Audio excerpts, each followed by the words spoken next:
Hey everyone, and welcome to Risky Business. My name's Patrick Gray.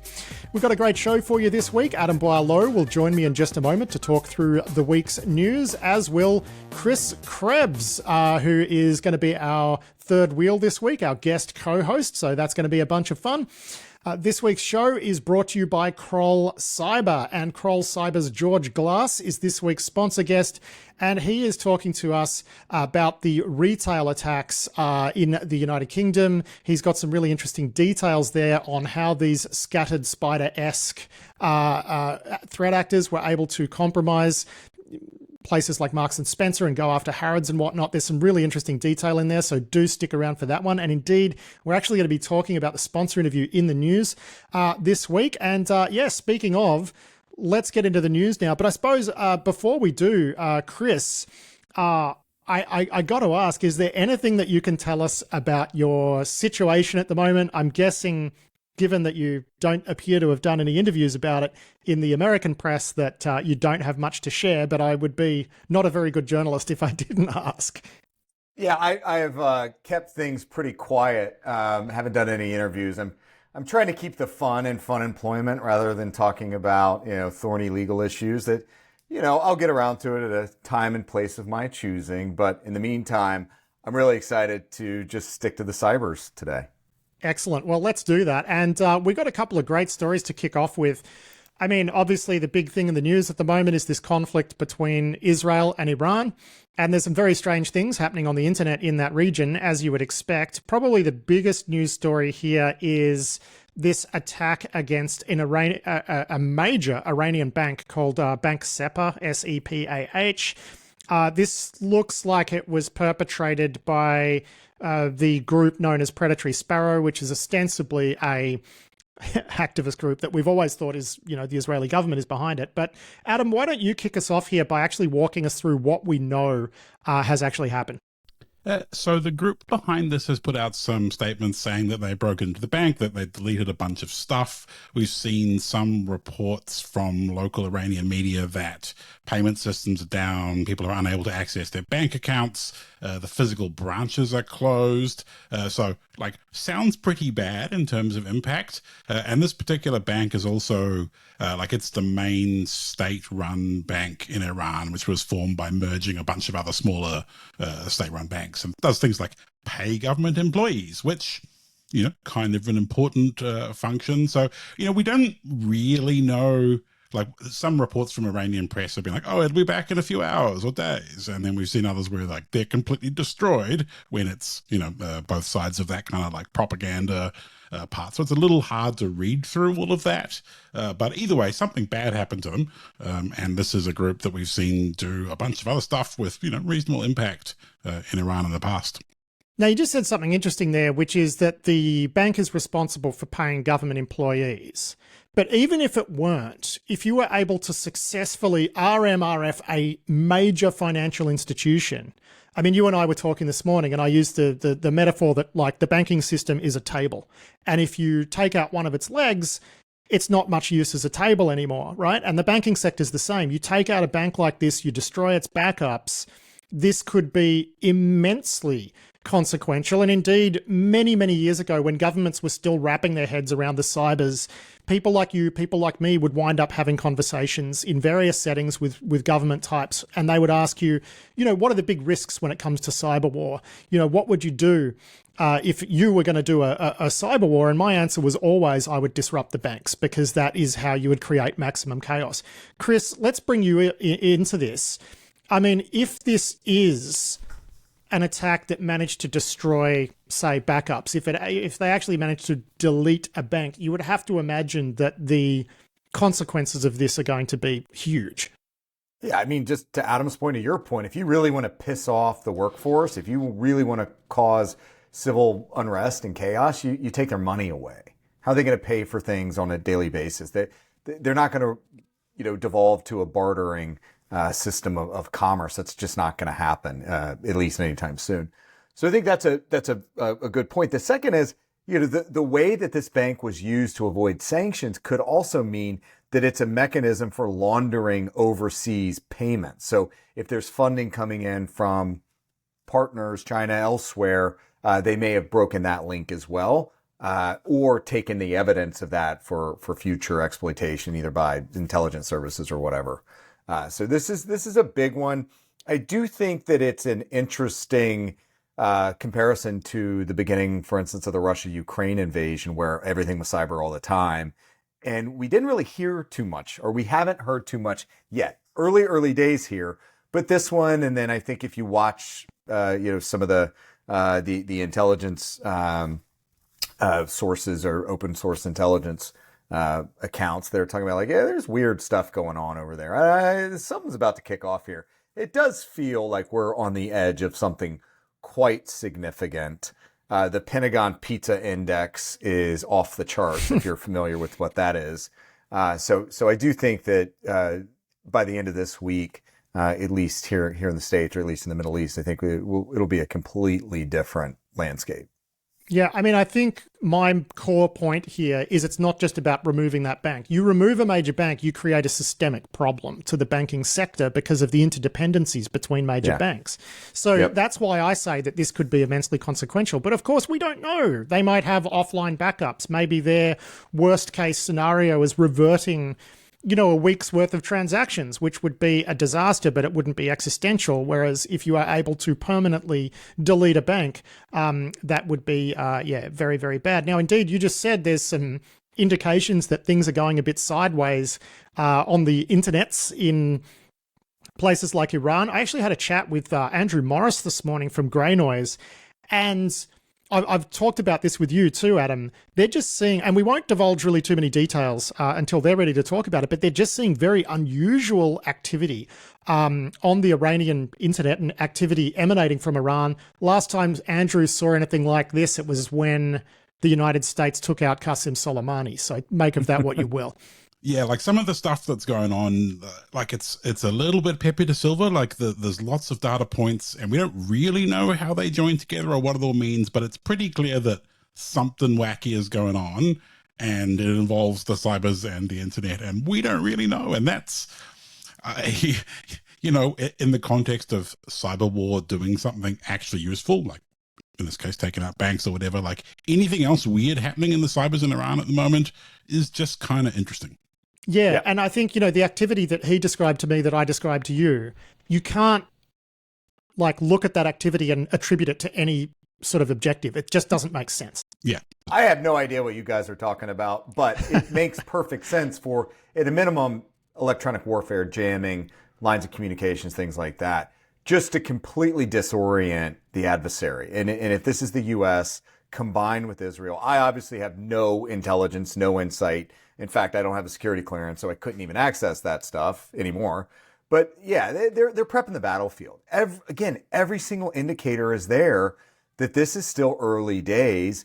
And as Iran continues to respond, and particularly if they're hitting population centers, it's only pissing off Netanyahu even more. So this is operational preparation of the battlefield.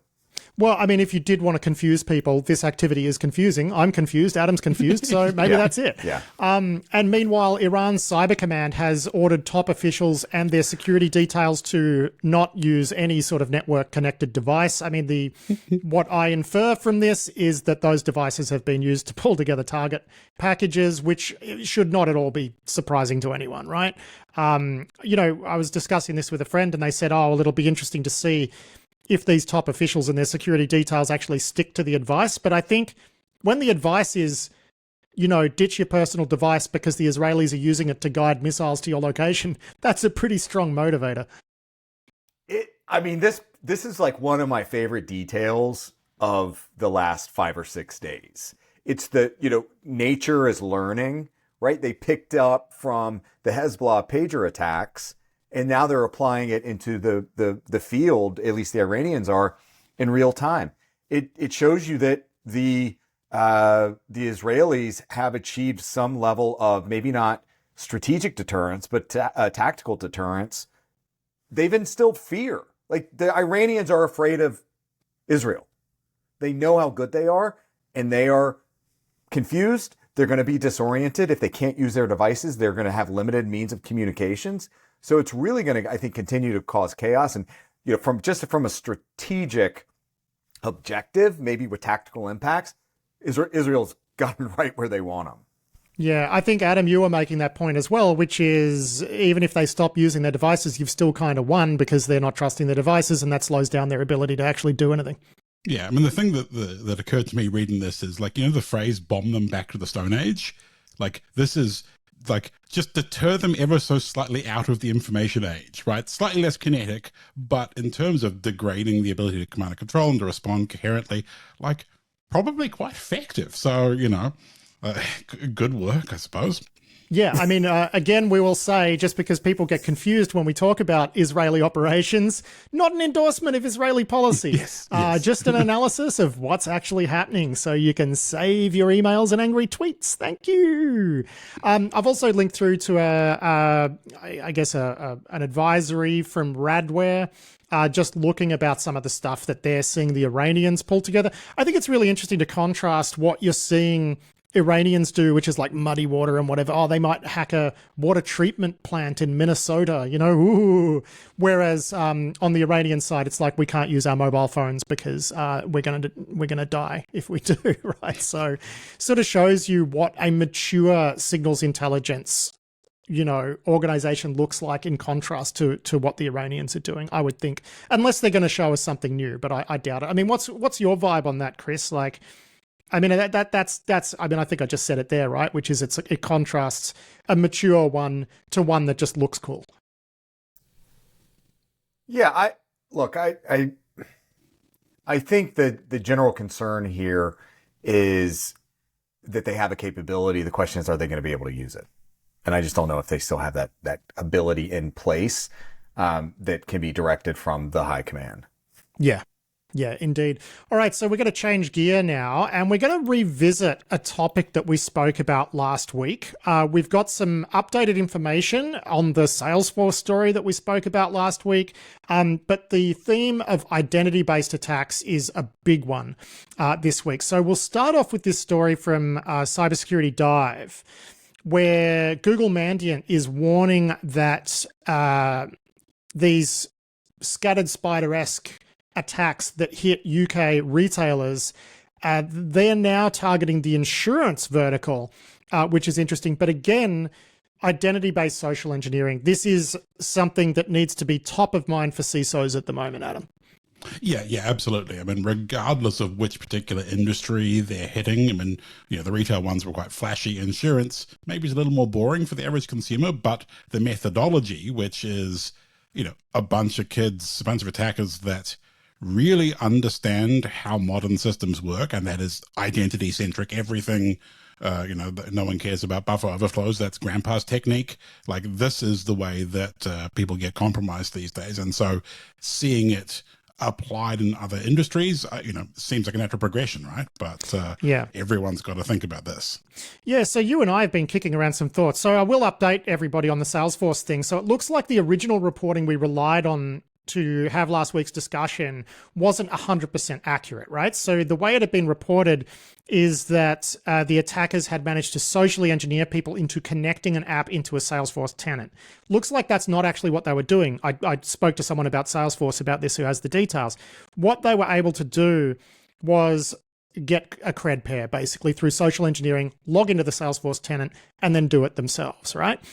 Still leaves us in the same position, though, which is we have all of this infrastructure as a service, all of this software as a service, and it's not really clear how we could comprehensively apply conditional access policies to these sorts of actions, and even how far that would get us, right? So this is still the core issue, which is that everything's identity now. Now, you and I were talking about this, and say you had domain admin creds back in the day, and you're a remote attacker, where do you even put them in? You know what I mean? Like there seemed to be a little bit more control about like physically where you were, what network you were on, even what device you were using. Whereas these days we're in a zero trust sort of world. It's less likely to be that way. Now, again, conditional access policies can get you some of the way to fixing this, but not all of the way. And I just have a feeling that unless you're one of the security 1% that's really put a lot of thought into how to deal with this, you're going to have a bad time. Yeah, I absolutely agree. And, when Google gave us this sort of zero trust future where they like the Google, when we first started seeing this idea of an organization that didn't have a perimeter, didn't have an internal network, everything was on the internet, Google kind of thought about it right? And they approached it with their level of resource and controls and things. But for most people moving into the cloud and moving into the as a service world, there was this implied second factor of somewhere you are, right, which is at the office, on the local network, on the Windows domain, that was separate from the other sorts of authentication, something something you have. And we got rid of somewhere you are. And smart people, like places that were really well resources, maybe replaced that with good conditional access and bespoke apps and things like the Google way. But for most people, we just got rid of somewhere you are. And gave away that whole factor without really replacing it, compensating for that control with other stuff. And I think that's what's coming home to roost for us now, is since we put our Office suite and our file server on the internet through SharePoint and whatever else, now it's username, password. Maybe you got a phish MFA, maybe you've got a reset MFA, but you can use it from anywhere. And to answer your question, where do you put those domain admin creds once you've got them? In the old days, it was unusual, perhaps, that you could just show up with Windows creds and use them externally. You had to find a VPN, you had to find a web app that was domain integrated auth, you had to find some obscure network service. And there'd be a policy that might say, there'd be a policy that might say you can't log in as a domain administrator through the VPN, because that is crazy. Yes, or at least the VPN requires multi-factor and domain admin doesn't have a multi-factor token, so you can't log in. And you got that kind of control, even if it was by accident. Whereas now, you just, what have we got? We put it all on the internet and we relied on identity to solve the problem without really making identity robust. And what does that even look like? Well, and this is the pitfall, I think, is a lot of companies out there are saying, well, we'll give, things like YubiKeys to our most sensitive admins.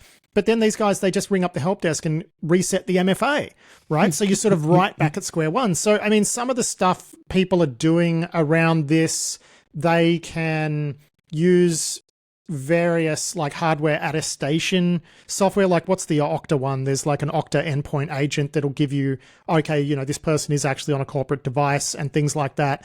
But, like my point was like, if you've got the right identity information, maybe you can just in-tune provision yourself like a corporate workstation or whatever. And like, it's just, I guess the point is it's just getting complicated. It's getting really complicated. And then when you look at like the issue of OAuth grants and things like that, as we were talking about with Salesforce last week, and here's an interesting fact too about the Salesforce thing is those creds that they were phishing, they could have got all of the data that they got. They didn't need to connect an app. They just did that sort of for convenience. But if you wanted to stop like an app grant, that's not always, to your point last week, that's not always going to be an OAuth thing. Sometimes that's like just a configuration change that you do through some sort of control panel or whatever. So CASB is not really going to help you there, even though there are CASB solutions that are designed to prevent this. And it's like all very much configuration dependent. But I think really ultimately the first thing people need to do in dealing with this is probably stop their call centers from being able to reset MFA tokens. That should be an in-person sort of thing. Yeah, I mean, these are all really hard issues because, ultimately, even if we fixed, every software problem, even if there were no buffer overloads, no mem corruption, no programming flaws, no mistakes were made ever, we would still need functional identity. And, if that means we have to have multi-factor everywhere and for organizations that are, 10, 20, 30, 100,000 people, scaling good identity and password reset flows and multi-factor auth flows and dealing with the realities of life. My dog ate my YubiKey. My kid stuck it in, the washing machine or whatever else. Like these things happen and scaling up in person is really hard. And I don't know what we do, Yeah, so Chris was sort of responsible, I guess, for thinking about these sort of issues for the US government. I mean, any thoughts here, mate, about like how we begin to rein in some of the problems that are emerging because we've moved to such an identity-centric computing model?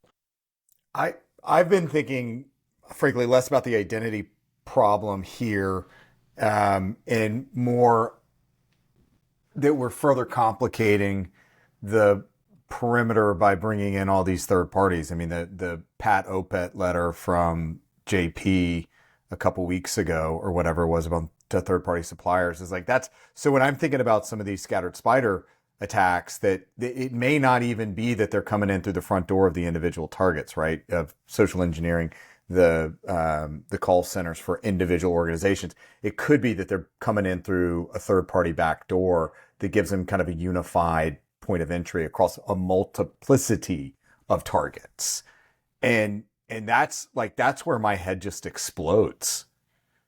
Because if we can't even do the first order problem of managing identity, how the hell are we going to manage the third party issue? Yeah, so that's a little bit along the lines of what I was saying, what I was talking about last week, which is, we have to operate under the assumption that these identities at some point are going to be compromised, right? And even in the call I had this morning with my Salesforce buddy, I said, okay, that's great.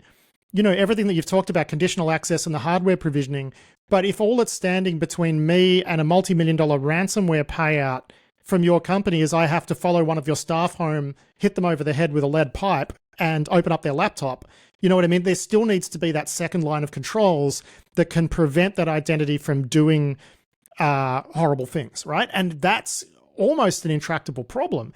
What are the ideas? Okay, you could time lock certain administrative actions, but no one's going to go for that, and you're going to need break glass for the time lock anyway, right? So it is...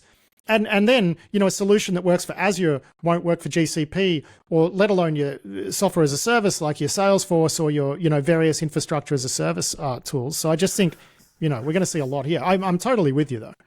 Yeah, I mean, I can't remember if we did this on a Wide World of Cyber last year, but I know Stamos has done a great deal of thinking about at least the first party issue. And it's just like you said, you have conditional access, you have, as you go up, of levels of sensitivity of the system or the process or program or whatever. But it's just not flexible, and it doesn't really match the speed of business all the time. And someone's always going to figure out a way to whip through the Windows administration piece. And there you go. Okay, well, we're a bunch of chuckles today, aren't we? This is fantastic. We're all ruined. Now, look, just staying on the theme of identity, Apple is doing some work, Adam, on passkey portability, which will enable you to get passkeys out of the Apple ecosystem into other devices and stuff. It is good to see this sort of work continuing, and I do think, for people who have multiple devices in consumer land, that helps with identity quite a bit. Because you can start throwing them pop-ups on other devices. If they lose a device, they don't necessarily have to reset the whole lot and whatnot. So I think in the consumer space, we're actually making some real strides here. But, ironically enough, connecting the enterprise world to some of this consumer goodness, businesses won't want to do it, even though probably eventually that's going to be a more secure way to do things. Are you tracking me? Yeah. I mean, I think, passkeys are clearly better than a password in many respects, but managing them at an enterprise scale and dealing with the enterprise problems, as you said, with a solution that's ultimately pretty consumer focused to start with is really difficult. And, Apple's making some good steps here, because like being able to get passkeys out, move them around, sync them, outside of the one ecosystem, because inside, if all of your world is inside Apple Life, then everything just magically works. That's the appeal of Apple Life. But, most people are not single ecosystem, and certainly most businesses are not. So it's kind of good work. And I think, my mind goes back to the time you were talking with one of the guys from YubiKey about identity and tokens and starting to build that differentiation between hardware-bound tokens and movable around, key material. And I think the sooner we get that clear in everybody's heads that some things you can move and some things are stuck to a particular device, like that's good. That helps overall with just how we think about it. Yeah, but I mean, ironically enough, the portability enables you to get attestation from multiple devices, which is a huge benefit, but also introduces other risks, right? Yes, like that's the... Oh man, it's doing my head in. Yeah, at least a FIDO token, a YubiKey. At least that's a one thing. Like it's kind of conceptually a bit more simple, which maybe that's a real attribute in itself. Yeah, and then you've got to deal with the when the user says my dog ate it issue, right? So, well, you wait 12 hours for the dog, and then you can log in. Yeah. So look, I think, all in all, like this conversation, all we're trying to do here is point out that, things have really changed. I think the founders in 10 years from now of the next cybersecurity companies, they're going to be those kids who are hanging out in the comm right now who might not necessarily be doing crimes, but they might be crime adjacent. Let's just put it that way. But yeah, I think we're seeing an emerging set of issues that are going to really start to bite over the next couple of years, and it is these identity-based cloud-first attacks, and it's only going to be those 1%, those top 1% who are anywhere positioned to deal with them. And look, let's talk about a couple of identity attacks just this week, high-profile ones. We've seen the email accounts of Washington Post journalists, those on the NatSec team, being compromised by a state-backed actor. I think the scuttlebutt is probably China. I mean, that's completely unsurprising that we would see that. We've also seen Keir Giles, who's a prominent British researcher on Russia. He had his email popped as well. There was some sort of account takeover. Again, both of these attacks look like attempts to gather intelligence from people who are talking to interesting people, and both done through identity hijacks. If you're the FSB and you're tasked with it, then you're going to do what works and taking over the identity. And then in some cases, I think with the British guy leveraging his identity to then try and talk to other people and so on, navigate through those, those webs of contacts makes total sense. Yeah. Now, look, I'm so glad this broke in the days leading up to a Chris Krebs appearance, because this is a topic near and dear to his heart. Microsoft is taking the ass out of SaaS, and now they're just selling S. We need a new term for it. We could call it software. Basically, they're selling you the ability to run like an Azure and M365 stack in your own data center. This is aimed at the European market, where the Europeans are increasingly skeptical about relying on American technology providers. So yeah, I find it really funny that you've got like, what we were joking about it, weren't we, Adam? Like I was calling it Windows NT6. And you were saying maybe they could offer, some version of M365 that runs on the endpoints. But, currently where this is, though, it's sort of like M365 to your own pseudo cloud mainframe kind of thing. What a world. Now, Chris, you and I just were chatting about this very briefly before we got going, and you say that this has probably been in the works for quite a long time. Yeah. So kind of bringing it above the technical layer, again, more of a wide world of cyber type conversation.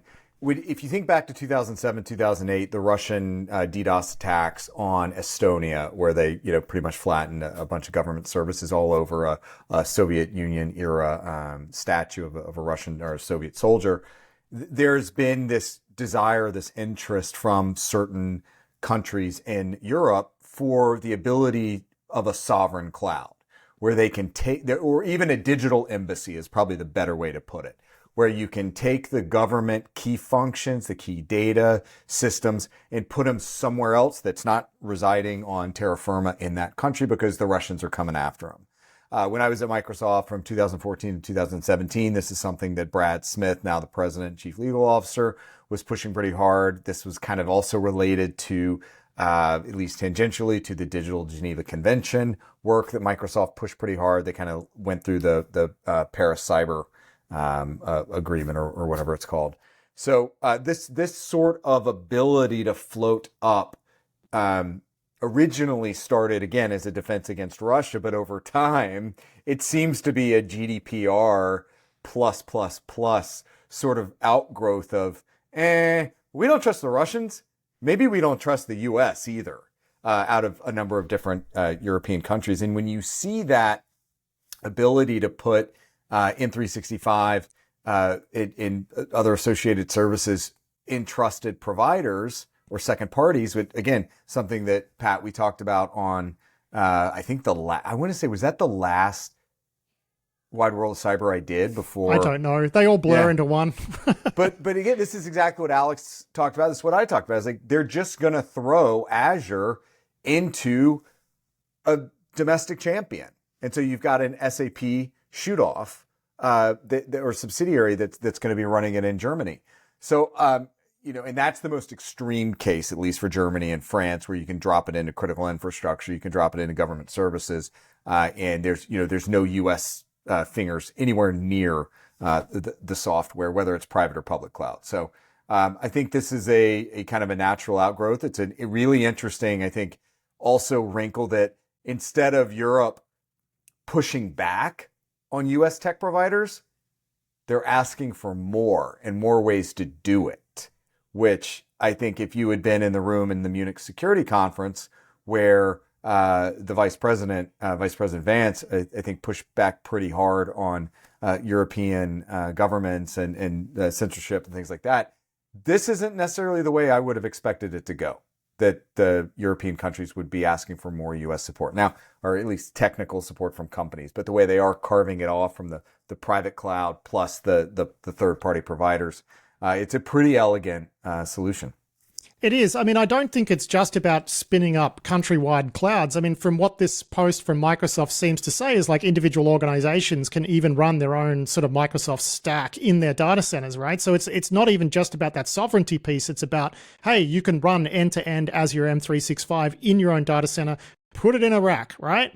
And as you point out, there's a bit of disquiet in Europe over being so reliant on US technology. I mean, there's been a couple things that have happened there. I mean, there's various policy disagreements, a little bit less trust perhaps in America's restraint when it comes to being able to inspect data that Microsoft has access to. It's so similar in so many ways to the concerns Western countries have over Huawei, right? Like, it's amazing the degree to which those things map onto each other. So I think from one perspective, this solves the problem of the data being stored by Microsoft, that is not stored by Microsoft. But I do wonder if things deteriorate further, if this will be enough, right? Because ultimately you're still running code that is being shipped into that environment direct from Redmond. I think there's a pretty heavy bar in the United States. The bar for the US government leaning on Microsoft to start deploying code that would give them access and stuff, that's a pretty high bar. But we're in pretty unprecedented times right now, so I don't know. So first things first, right? What's the alternative? Right? Red Star Linux? I don't know. Yeah, but I think, they're making the best of a situation that I won't say is a bad situation, but it's not the best. And so I think Microsoft sees the business opportunity. They seem, to me at least, to be way ahead of the competition. They seem to be ahead of Google. And again, this is something that Brad Smith at Microsoft's been thinking through for over a decade. Now, what's most interesting to me is the go-to-market rollout and how it's Judson, the chief commercial officer, that's dropping this announcement on the Microsoft blog. So this is a product. This is commercialized. This is going out into the market. It is not in the Microsoft policy laboratory anymore. This is a real, this is a real baby. This is a real child. They are going to take this out. So we'll see how it goes. But the last piece that I think I would add is that one of the things that we were thinking about, at least in the first Trump administration, about the Huawei issue that you talked about, was that there's still, any way you cut it, the rule of law in the US and in Europe.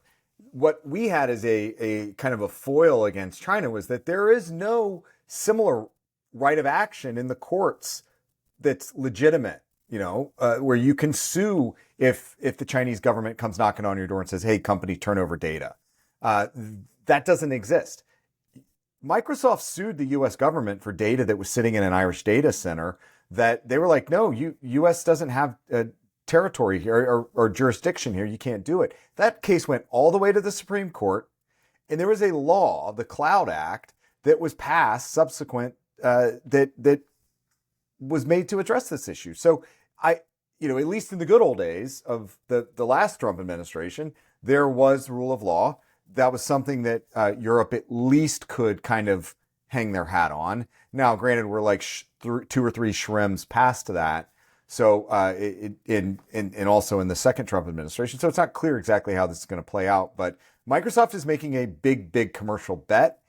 So they think they've got something here. They have confidence, and they're putting their money where their mouth is. Yeah, I mean, Adam, I wonder what your take is on this, because I wonder about would you want to maintain your own Azure and M365 stack? Because that just sounds like not a good time. I mean, you remember what a miserable life it is being an Exchange admin. Can you imagine what it's like being a M365 entire cloud stack admin? Although that said, like from a technical point of view, this Azure local thing where you can run your own instance of 365 is like a renamed version of Azure hybrid cloud, Azure Stack hybrid cloud, I think it was called. So you've been able to run bits of Azure, like the virtual machine infrastructure and some of the network plumbing yourself for a while. So bringing the apps into this on top of it, is a thing that, it's not entirely brand new, but I do pity the fool that becomes the Exchange admin of the future, having to deal with this whole thing. But can you imagine in the future we're going to be talking about headlines where someone got owned because they forgot to patch their M365? Yes, exactly.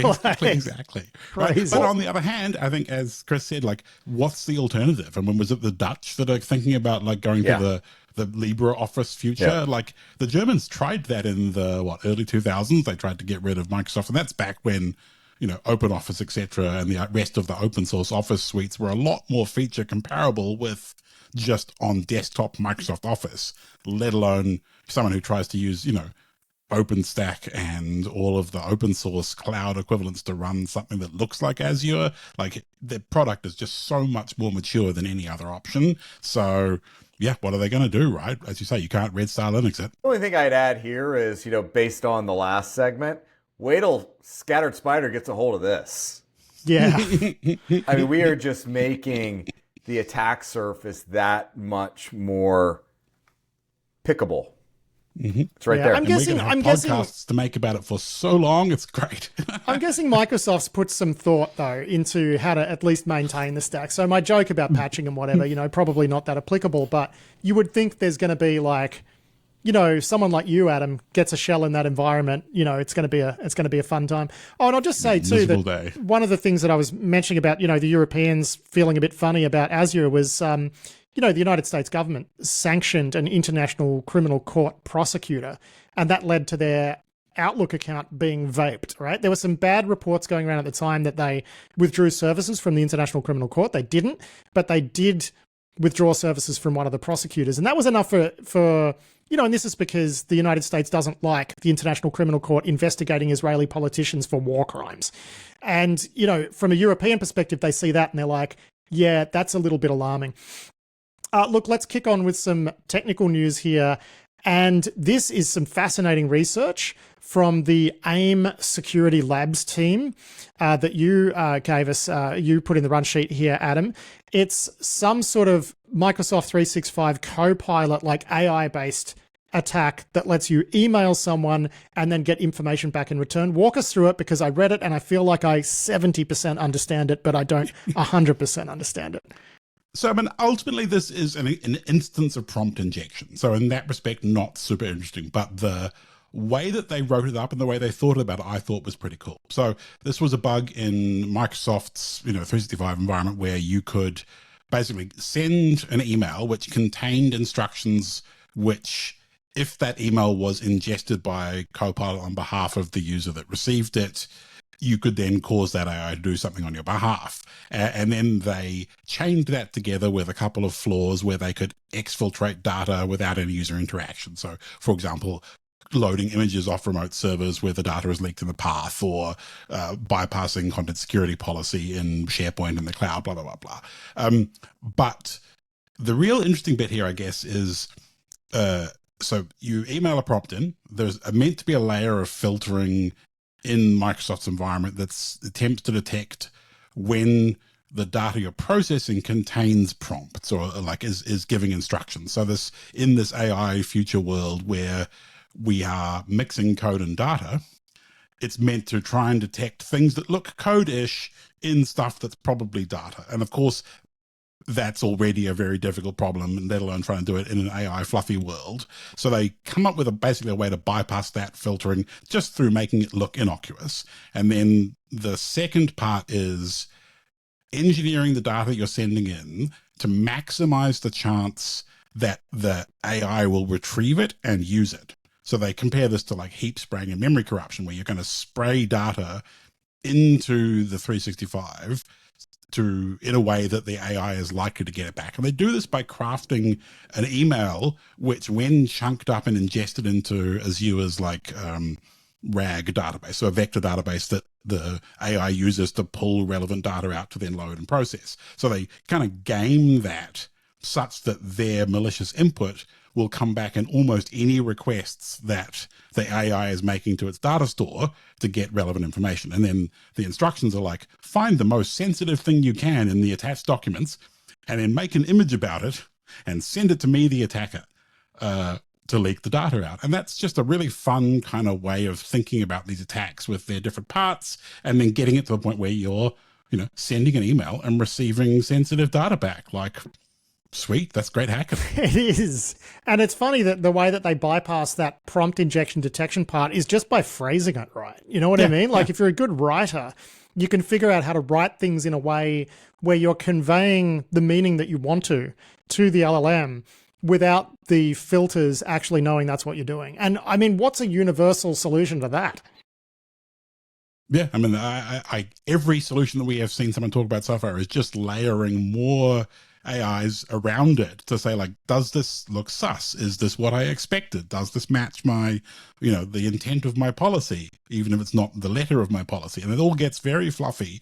And this whole thing where we made computers non-deterministic and more like people, it's not going to improve them. Yeah, it's scary when Adam talks this way, isn't it, Chris? It reminds me sometimes of listening to Alex talk, because you're like, oh, where does this end? Where does it go?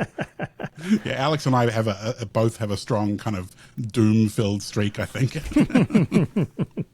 We're all ruined. All right, let's do a sprint through to the end here. We got a story here from Cybersecurity Dive about a CISA warning of supply chain risks as ransomware attacks exploit simple help flaws. Why is this a supply chain risk and not just a bug risk? So Simple Help make remote support software, so like remote access stuff. So the bug is like a path traversal, gets information out with like creds or whatever in it. So it's hit this and then go downstream into the people who use it, because it's pretty common amongst service providers and that kind of thing. So that's the sort of the customer usage of this tends to be through third-party service providers. Right, okay. So that's the supply chain angle here. So what? They're just doing what you'd expect to do with this sort of access. You smash and grab a bunch of data. Yep, pretty much. Hey, just a real quick one on this. Kudos to CISA, right? This is great stuff. It's nothing, earth-shattering in this alert, but this is CISA doing what CISA should be doing, and they're doing it with reduced staff. They had recent leadership departures, so kudos to the team that pulled these things together. Good to see kind of normalcy in operations. Indeed, indeed. We've also got a follow-up on United Natural Foods. This is the huge grocery, like fresh food distributor in the United States that supplies Whole Foods and a bunch of others. Whole Foods is bringing stuff back, like they're restoring normal operations. But I think you had the amazing data point there, Adam, that this attack was so catastrophic they had to close their sandwich bars. Yes, I think on Tuesday they reported sandwich bar had to be closed. So, that's pretty serious impact. That is a cyber Pearl Harbor, if ever I've heard one. And what else we got? We got a South Korean ticketing platform getting ransomware as well, and also an attack against like WestJet, an airline. Not super clear on the details there. Yeah, I think Yes24, which is the Korean place, they're pretty big. Like they're a big ticketing vendor, but also ebooks, sort of like Amazon, I guess, if Amazon sold event tickets in Korea. So they've that impact's been pretty large. They seem to be clawing themselves back. And yeah, I guess anytime an airline gets ransomware, seems a little like I still want to put that in the run sheet, even if we don't have much specifics and WestJet say that their flights are still going on. But, it doesn't feel good when there's attackers, privileged access, presumably up in the middle of an airline network. Yeah, but you need to use the correct PR nomenclature for a ransomware incident, which is what their blog post uses. It's a cybersecurity incident. Yes. So when you get ransomware, you got to understand it's not ransomware, it's a cybersecurity incident. of which you're trying to determine the scope and doing eviction. And, anyway, that's how that works. All right, guys, we're going to wrap it up there. Chris, any final thoughts, any final message for the Risky Business listeners that you would like to share with us today? Well, let me just drop one piece on the last two stories. Ransomware is here to stay, right? Now, and there are hounds, as you said last week, waiting to be released. So are we going to release them or what? And the last thing is just, again, thanks to support from everyone in the community. It's been overwhelming. RSA a month or so ago was great. I'm hoping to make a return trip to Black Hat.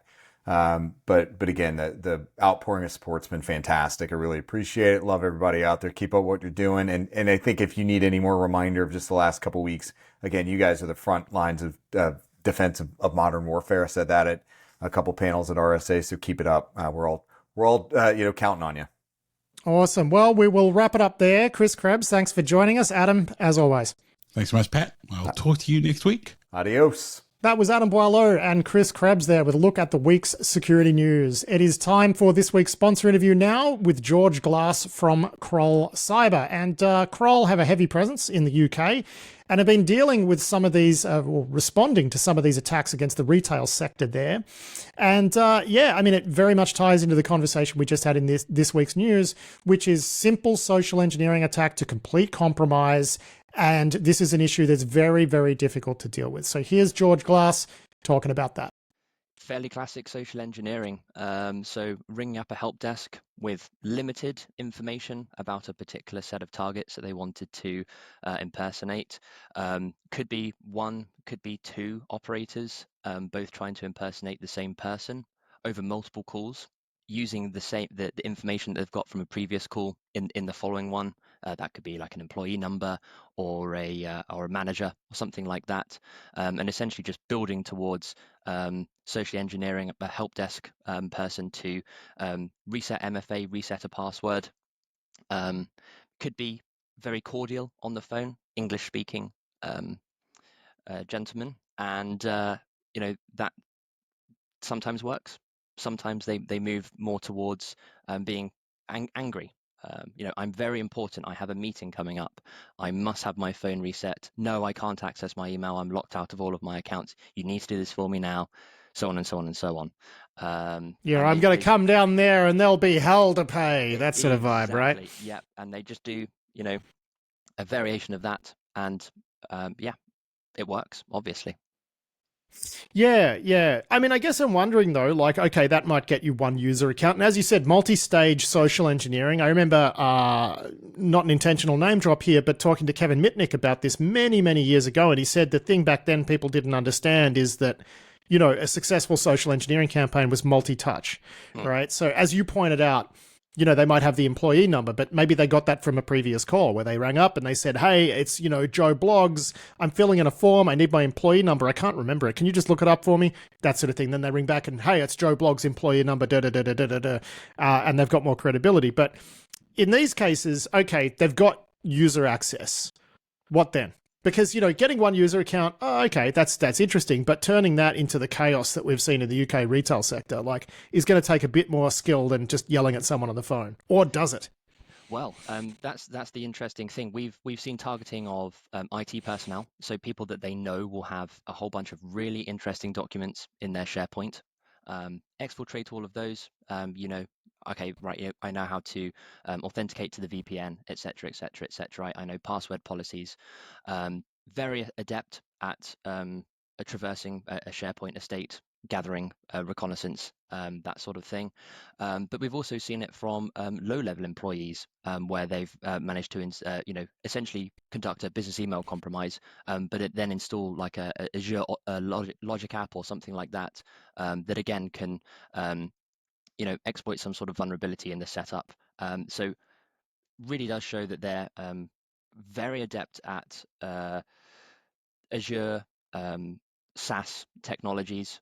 They don't need to touch the endpoint until they absolutely have to. And everything is just identity and traversing these different accounts to get as much information as they need to launch the next stage of the attack. I guess something that concerns me somewhat is we don't really appear to have a good set of controls for dealing with this sort of thing. No. policy is one thing. You can have a really good policy. I think the crux of this is, at the end of the day, a help desk person, whether they're an in-house help desk person, is outsourced, they're really just trying to be helpful. That's sort of their job, and I think that's where a lot of this falls down.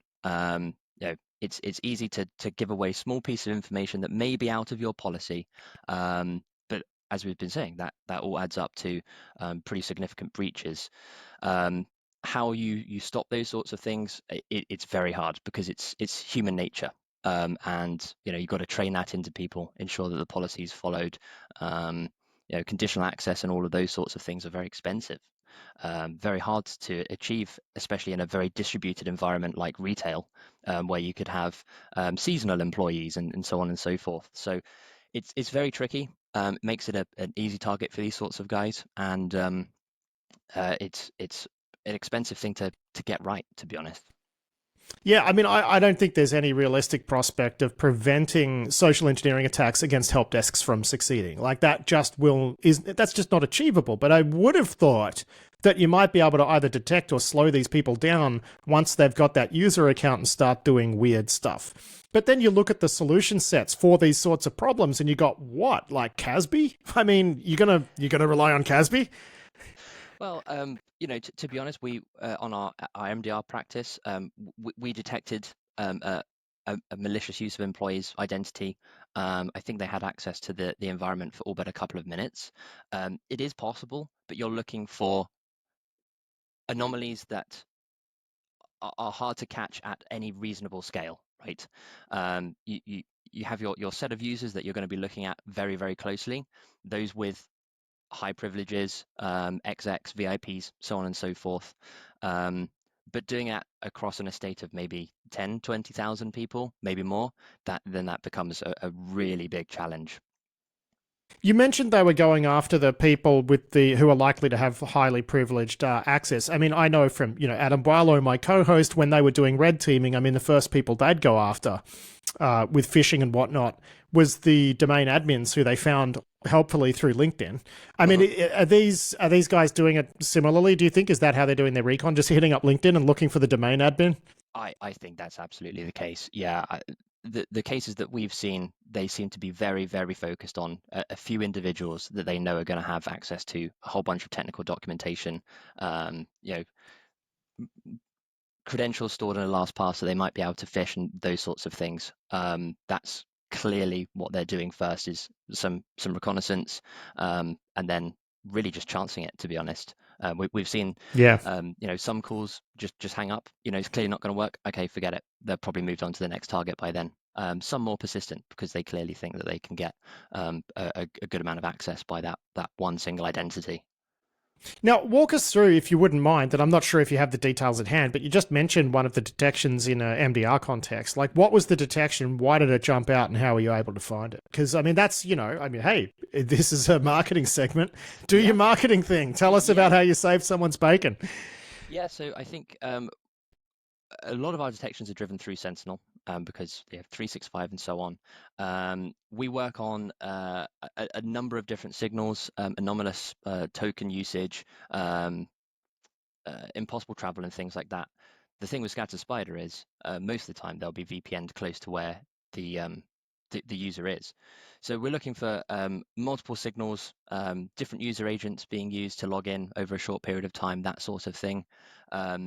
To be honest, a lot of those detections were set up for attacker in the middle, but it does tend to work for things like MFA, like fish, like some of these fish kits that grab pass through and whatever. Like that would make sense, right? When the user agent starts flapping around for a user, that's a good one. But I mean, it would catch this as well, right? Yeah. It's a detection of someone's logged in from an account that from a device that we haven't seen before. That's in itself weird. So yeah, it's not, obviously you're not going to catch the initial phishing call, but you can hopefully catch the malicious activity that's going on behind the scenes. And then obviously there's defense in depth, right? So you can start detecting these malicious Azure apps and things like that, as they tend to install them for BECs and so on. But you want to be getting these guys as early as possible, because they'll have the contents of the SharePoint within a few minutes. Absolutely. So tell me about the process of installing a malicious Azure app, right? So presumably you need to hit a user account that has some sort of privilege. What does the authorization for that look like, though? Is that just like an OAuth grant from that account? Yeah, essentially that it could be. You could get it via phishing. You could get it, just by compromising the credentials. It really depends on how the environment is set up as well.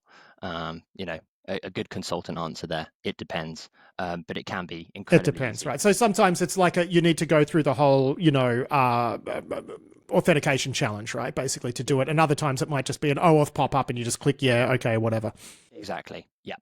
And so what do these Azure apps actually do, right? Because, I'm a fossil at this point in cybersecurity. I've been in it for like 25 years, right? So the idea that, okay, I've reset someone's MFA token, which is going to let me get their user account. Oh, there's some privilege here. Now I'm going to do something called installing an Azure app. What does that do? What does it get me? Explain it to me like I'm old. Yeah, sure. Some of them are legitimate apps that they're used for automations, but those automations can be used to download the entire contents of a mailbox, for example, or set up one-point documents that also contain phishing links and things like that, and automatically send that out to everyone in the business. So that's one of the methods for lateral movement inside. If you get an internal email or internal Teams comm from your colleague saying, "Hey, can you take a look at this OneNote document for me?" You click the link in there, authenticate.